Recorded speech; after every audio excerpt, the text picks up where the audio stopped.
Tout commence par une marche. Une marche dans le brouillard vers un but qu'on ne voit pas encore. Tu avances sans savoir exactement où tu vas. Mais quelque chose au fond de toi te pousse, comme si le ciel lui-même guidait tes pas. La plupart des gens marchent dans leur vie sans boussole. Ils courent après des objectifs, des chiffres, des promesses de succès. Mais leurs pas n'ont pas de sens. Ils bougent, oui, mais ils ne progressent pas.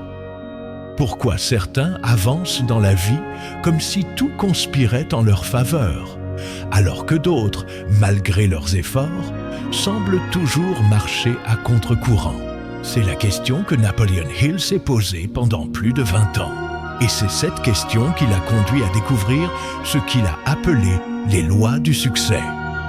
Mais parmi ces lois, il en existe une seule qui transcende toutes les autres.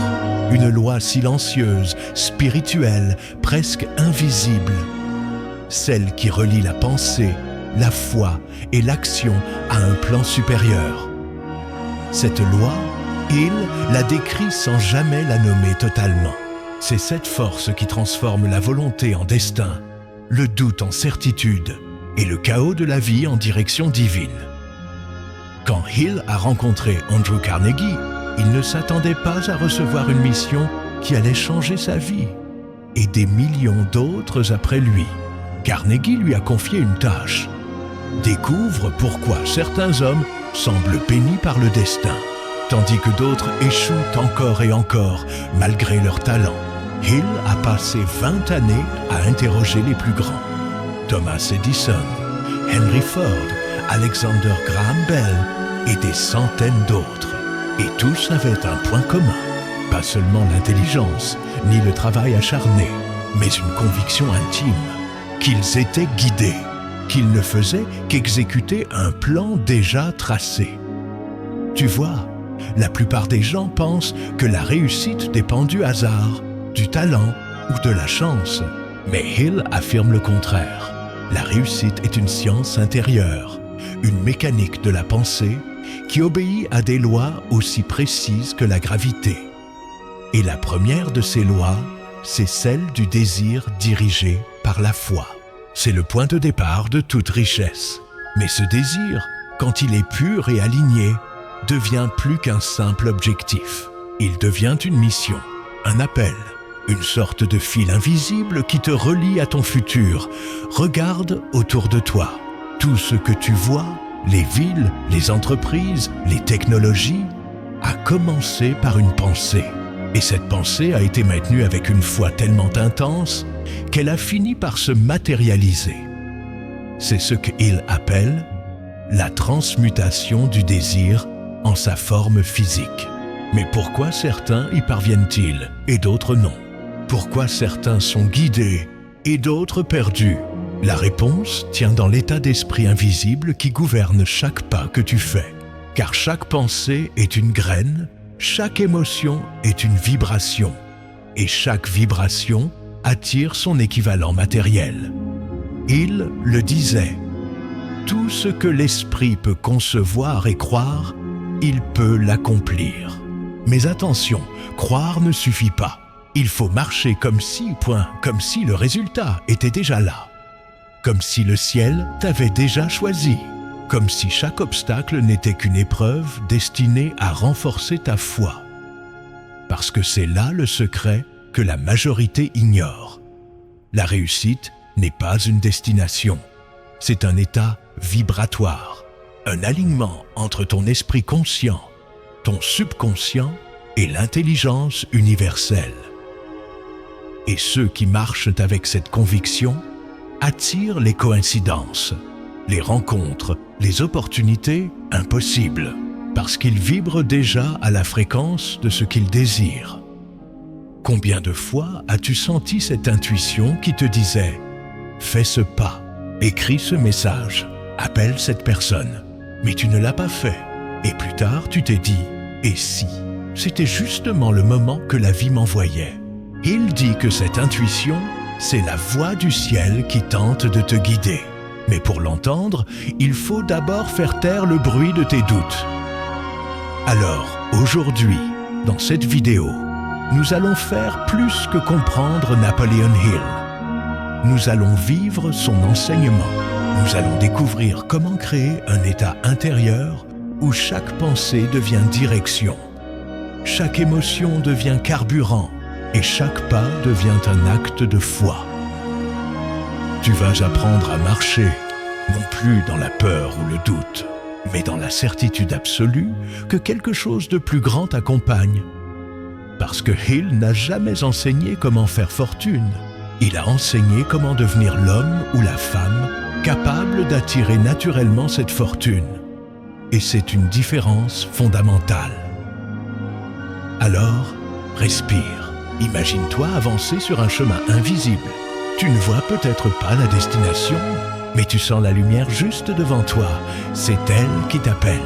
C'est elle qui t'a fait cliquer sur cette vidéo. Et si tu marches avec la conviction que le ciel guide tes pas, tu découvriras bientôt que tu n'as jamais marché seul.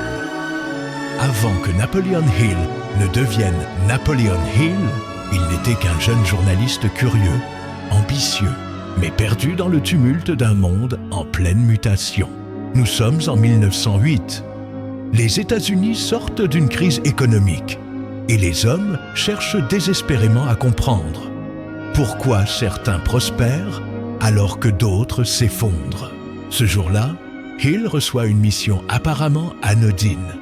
Interviewer un magnate de l'acier, Andrew Carnegie. Ce qu'il ignore, c'est que cette rencontre va changer non seulement sa vie, mais la perception même de la richesse pour des générations entières. Carnegie l'observe longuement et lui pose une question simple. « Jeune homme, seriez-vous prêt à consacrer 20 ans de votre vie à découvrir le secret de la réussite humaine si je vous offrais les clés du savoir, mais aucun salaire ?» Hill reste silencieux. Puis, d'un regard décidé, il répond « Oui, monsieur Carnegie. » Ce oui est devenu le point de départ d'un mouvement mondial. Carnegie croyait en une loi invisible, que le succès n'était pas le fruit du hasard, mais le résultat d'un état d'esprit précis. Il savait que les grands bâtisseurs de richesse fonctionnaient sur un plan de conscience différent. Et c'est cela que Hill a passé 20 ans à étudier. Il a découvert que la richesse extérieure n'est que la projection de la richesse intérieure. Tout commence par une graine, une idée, un désir, mais cette graine ne pousse que si elle est nourrie par une foi brûlante, une conviction si forte qu'elle finit par forcer la réalité à se plier. Hill appelle cela le désir brûlant. Pas le simple souhait, ni le rêve lointain, mais une obsession consciente, orientée vers une vision claire.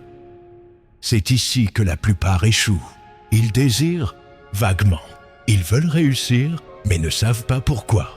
Ils rêvent de liberté, mais restent prisonniers de la peur du jugement, de la peur de perdre, de la peur d'oser. Hill, lui, affirme que le vrai désir n'existe que lorsqu'il brûle plus fort que la peur.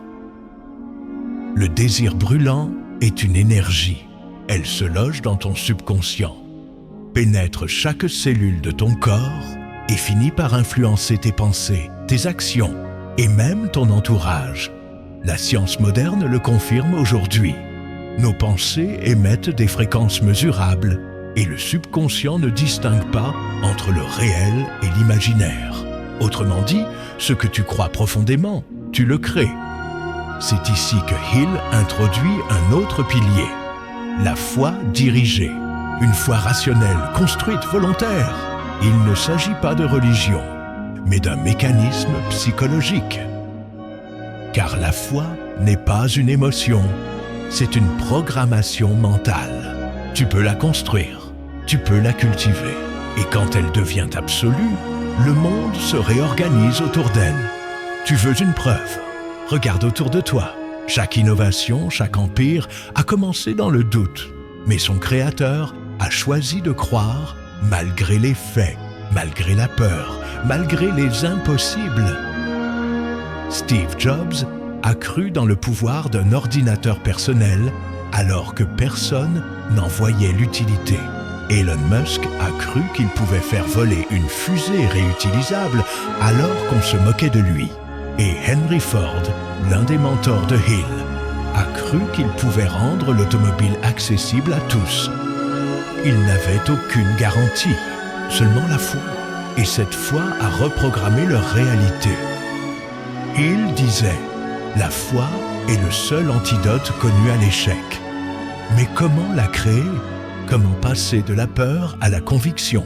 Il donne une méthode simple, presque ésotérique, mais d'une efficacité redoutable, l'autosuggestion.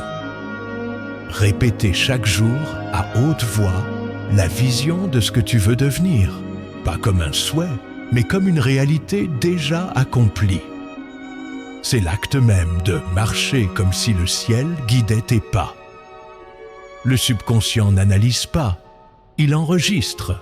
Et plus tu répètes une idée avec émotion, plus elle devient une vérité intérieure. Cette vérité devient une vibration.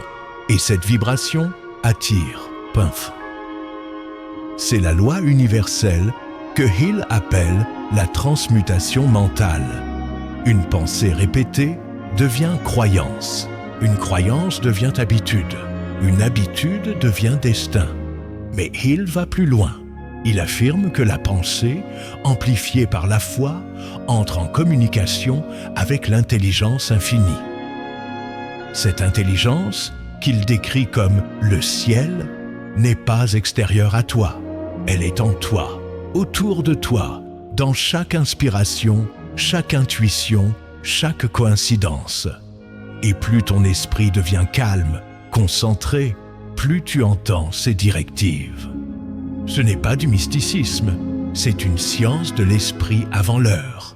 Aujourd'hui, la neuroplasticité et la physique quantique confirment ce que Hill disait déjà, que la réalité s'ajuste à la perception dominante, le désir brûlant, plus la foi, une force créatrice. Mais cette force, si elle n'est pas canalisée, devient instable. C'est pourquoi Hill a inventé le concept du mastermind, une alliance d'esprits qui élève la vibration collective. Quand deux esprits s'unissent avec une intention commune, ils créent une troisième intelligence, plus puissante que la somme des deux. C'est cette loi que Carnegie utilisait avec ses partenaires. Et c'est cette loi que les plus grands leaders appliquent encore aujourd'hui. Mais à l'inverse, lorsque tu t'entoures de doutes, de peur, de médiocrité, tu captes ces vibrations-là. Ton subconscient se synchronise avec la fréquence de ton environnement. Alors, la première étape de ta transformation, c'est de choisir ton environnement mental. Hill disait souvent, on devient la moyenne des 5 personnes que l'on fréquente le plus. Et aujourd'hui, ces personnes ne sont pas toujours physiques. Ce sont les contenus que tu consommes, les idées que tu laisses entrer, les émotions que tu tolères. Chaque influence te programme. Tu es littéralement une antenne. Alors pose-toi cette question. Qu'est-ce que j'autorise à m'habiter? Le succès commence quand tu choisis de ne plus être victime du hasard, quand tu décides de devenir le programmateur de ton esprit. Et pour cela, il donne un exercice simple. Écris, chaque matin et chaque soir, ta déclaration de désir. Lis-la à haute voix, avec émotion. Imagine-toi déjà dans la possession du résultat. Vis-le, ressens-le, sois-le. Ce n'est pas de la magie, c'est de la discipline émotionnelle. C'est cette pratique qui transforme le doute en certitude, la peur en pouvoir et les rêves en réalité. Et voilà le cœur de la philosophie de Hill. Le succès n'est pas une course extérieure, c'est une évolution intérieure. Quand tu changes ta vibration, le monde change avec toi. Quand tu marches avec la conviction que le ciel t'accompagne, tu deviens co-créateur de ta destinée. Le jour où tu comprends cela, tu n'as plus besoin de chercher la chance. Tu deviens la chance, car la véritable richesse ne commence pas avec l'argent, mais avec la maîtrise de ton propre esprit. Et c'est là, seulement là, que le voyage commence vraiment. Il arrive un moment où la vie cesse de résister. Un moment où ce que tu voulais depuis des années commence enfin à se manifester sans effort. C'est ce moment où tu réalises que tout ce que tu vivais jusque-là n'était pas une punition, mais une préparation pour un Napoleon Hill appelait ça le moment de l'alignement. Quand ton esprit, ton émotion et ton action vibrent sur la même fréquence. L'univers récompense toujours ceux qui marchent dans la foi, pas dans la peur. Tu vois, beaucoup de gens abandonnent juste avant ce moment. Ils marchent pendant des années dans le désert, sans voir d'eau, et ils rebroussent chemin à seulement quelques mètres de l'oasis. Mais ceux qui persévèrent, ceux qui continuent à marcher, finissent par comprendre que l'univers teste toujours la sincérité de tes désirs. Il te demande: es-tu prêt à croire, même quand il n'y a plus aucune preuve visible? Es-tu prêt à continuer à marcher, même dans l'obscurité totale? C'est là que la foi prend le relais. Ce n'est plus une croyance aveugle, c'est une certitude silencieuse. Tu sens que quelque chose te pousse. Tu sens que tu n'es plus seul. Et cette force, c'est ton toi supérieur, ton higher self, qui prend enfin les commandes. Ce moment, Hill le décrit dans Think and Grow Rich comme une explosion intérieure, un basculement invisible où la peur s'efface et où la vision prend toute la place. Tu ne doutes plus. Tu sais que tout ce que tu as vécu avait un sens, que les portes fermées t'ont redirigé vers les bonnes, que les retards étaient des bénédictions déguisées. Chaque échec porte en lui la semence d'un avantage équivalent. Tu commences à comprendre le langage de l'univers. Les coïncidences ne sont plus des hasards. Les retards ne sont plus des obstacles. Tout devient synchronicité. Tu marches dans la rue et entends une phrase qui t'éclaire. Tu ouvres d'un livre au hasard et il te répond. Tu croises une personne que tu devais rencontrer. Ce n'est pas de la magie. C'est la conséquence directe de ton état intérieur. Quand tu changes ta vibration, le monde entier s'ajuste à toi. C'est ici que commence la véritable transformation. Tu n'essaies plus de forcer la vie à t'obéir. Tu apprends à danser avec elle. Tu n'imposes plus ton plan à l'univers. Tu écoutes ce que le ciel a prévu pour toi. Et dans ce silence, dans cette paix retrouvée, tu entends enfin cette voix, celle que tu avais ignorée depuis toujours. Marche comme si le ciel guidait tes pas. Quand tu marches avec cette foi, les choses commencent à s'ouvrir naturellement. Les bonnes personnes t'appellent. Les opportunités apparaissent. Les réponses arrivent sans effort. Tu réalises que ce n'est pas toi qui attire la lumière. C'est la lumière en toi qui attire le monde. Et plus tu avances, plus tu comprends. Le ciel ne t'a jamais abandonné. C'est toi qui avais cessé d'écouter. La foi seule ne suffit pas. Et Napoleon Hill le savait mieux que quiconque. Il répétait sans cesse « La foi sans l'action n'est qu'une illusion spirituelle. » Parce que croire, c'est bien. Mais agir avec foi, c'est là que la magie commence. Tu peux prier, méditer, visualiser. Mais si tu ne fais pas le premier pas, tu restes au seuil du miracle. Hill appelait cela le pont entre le monde invisible et le monde réel. Et ce pont, c'est l'action inspirée, pas l'action forcée. Pas celle dictée par la peur de manquer ou le besoin de prouver, mais celle qui vient d'une clarté intérieure. Celle qui dit « je ne sais pas encore comment, mais je sens que c'est juste ». Ce moment où tu te lèves, où tu fais confiance à ton intuition plutôt qu'à ta peur, c'est là que le ciel agit à travers toi. Parce que le ciel ne descend pas pour changer ta vie. Il agit à travers toi. Tu es son canal, son messager, son bras visible. Et quand tu agis avec foi, tu crées un courant invisible autour de toi. Tu deviens un aimant. Les bonnes personnes te reconnaissent. Les bonnes circonstances t'entourent. Les portes s'ouvrent sans que tu les forces. Hill racontait souvent cette histoire, celle d'un jeune homme sans argent, mais avec une idée. Chaque jour, il répétait « Je ne sais pas comment, mais je sais que je réussirai ». Et chaque jour, il agissait.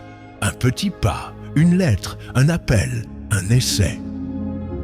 Quelques mois plus tard, il rencontre la bonne personne, au bon moment, dans le bon lieu. Ce qu'on appelle le hasard n'est que la loi de la cause et de l'effet qui s'accomplit. Parce que la foi en mouvement devient une loi naturelle. Ce que Hill a découvert, c'est que l'univers récompense toujours l'action persistante. Pas celle qu'on fait un jour et qu'on oublie, mais celle qu'on répète encore et encore, même quand personne ne regarde. Parce que chaque acte conscient, chaque pas fait avec intention, envoie un signal puissant dans le champ de la vie. Et ce signal dit « Je suis prêt ». Je marche avec confiance. Je fais ma part. Alors la vie répond. Pas immédiatement, mais toujours « Tu veux que le ciel t'aide ? Alors montre-lui que tu es prêt à avancer. Pas demain, pas quand tout sera parfait, mais maintenant. Fais le pas que tu peux faire, même s'il est minuscule, même si personne ne le voit. Car chaque pas dans la foi active une réponse divine. Commence là où tu es, avec ce que tu as, et fais ce que tu peux. C'est ça, marcher comme si le ciel guidait tes pas. C'est avancer sans voir toute la route, mais en sachant que le chemin se révélera au fur et à mesure que tu marches. C'est faire confiance à cette voix intérieure, celle qui murmure, pas celle qui crie. C'est écouter plus ton intuition que ton entourage. C'est choisir la paix plutôt que le doute et continuer d'avancer, même quand tu es seul. Parce qu'au fond, ce n'est pas le ciel qui t'éloigne de ton rêve, c'est la peur. Et la seule manière de la vaincre, c'est de marcher à travers elle. Chaque pas dans la foi réduit le pouvoir de la peur. Chaque acte inspiré te rapproche du destin que le ciel a déjà écrit pour toi. Tu n'as pas besoin de tout comprendre. Tu dois juste continuer à avancer. La foi est la seule force connue de l'homme capable de transmuter le désir en réalité. À ce stade, il ne s'agit plus de croire aux principes de Napoleon Hill. Il s'agit de les incarner. Parce que la vraie transformation ne vient pas des mots, mais du moment où ces mots deviennent chair, souffle et mouvement à travers toi. Tu n'as plus besoin d'attendre un signe. Le signe, c'est toi. Le ciel n'est pas au-dessus de ta tête. Il agit à travers tes pensées, tes décisions et tes pas. Tu es la manifestation vivante d'une intelligence supérieure. Chaque désir authentique que tu ressens n'est pas un caprice. C'est une invitation du ciel à te souvenir de ta puissance. Le désir est la voix du divin en toi. La foi en est la réponse humaine. Et l'action, le langage commun entre toi et l'univers. C'est un dialogue sacré.